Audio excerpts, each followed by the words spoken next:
Hello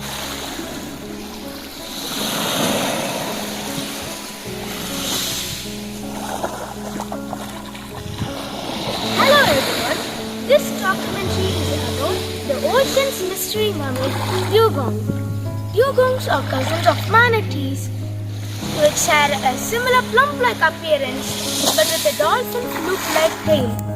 Manatees live in freshwater areas, unlike dugongs, which is a marine mammal and are commonly known as sea cows, and it is a state animal of Andaman and Nicobar Islands.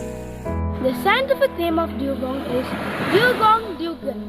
Dugongs range in length about 7 to 11 feet and weigh 230 to 420 kilograms. Dugongs have a tapered body with a deeply notched tail. The forelimbs are rounded flippers with no nails. There are no hind limbs or any discernible neck. The snout is broad and bristled. These bristles are sensory hairs that plays an important role in manipulating food, discriminating and detecting. Dugongs persevere the aquatic environment through touch, hydrodynamic reception and hearing. Dugong in Tagalog means Lady of the Sea. The fact that dugongs were the inspiration for mermaid legends among sailors during the age of exploration.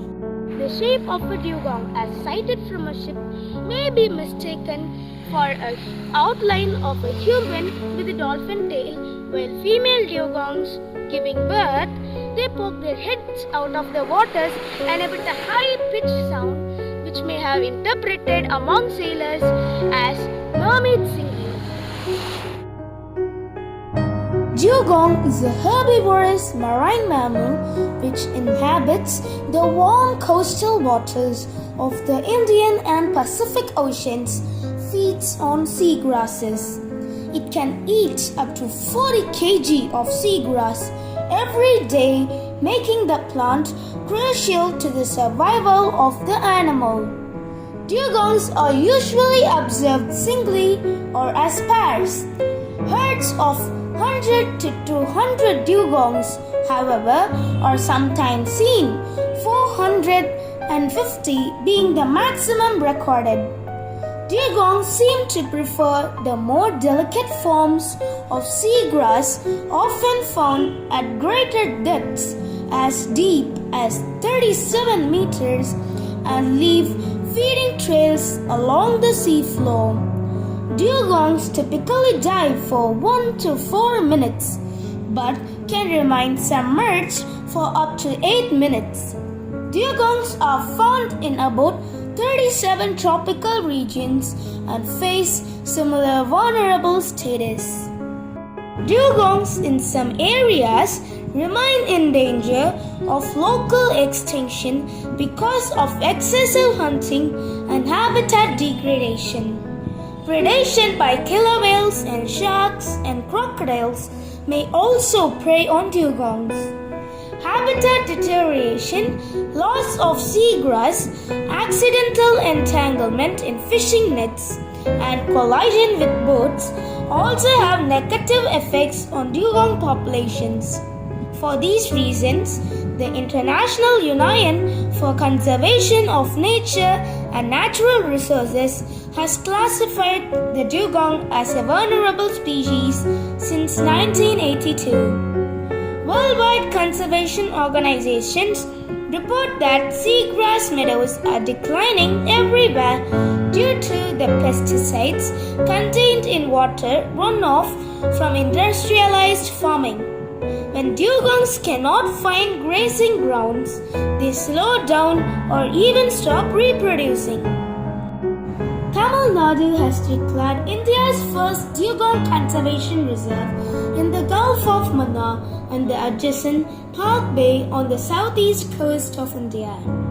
There are an estimate 200 to 250 dugongs left in the oceans, and among them around 150 can be spotted in the Park Bay and Gulf of Mannar, which has now become the most significant surviving natural habitat for dugongs globally.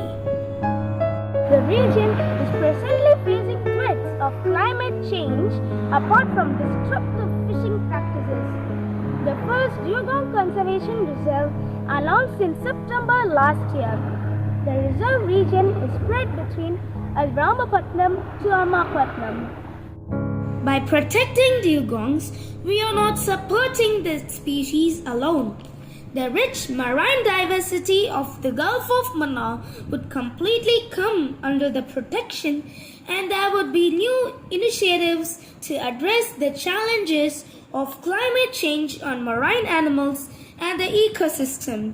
The World Dugong Day is celebrated on May 28th every year to create awareness about this growing threat to dugongs by human activities. Other than supporting dugongs, seagrass beds along the continental shelf play a vital role in protecting the fragile marine biodiversity of the Gulf of Mannar and Park Bay. These submerged flowering plants can usually be seen in shallow marine waters, and they help enhance water quality by absorbing carbon dioxide and generating oxygen. They also serve as breeding grounds for many fish species. I express my thanks to the websites of World Wildlife, Britannica and India Mongabay where I got all these informations about dugong. Thank you, and we will see in the next documentary.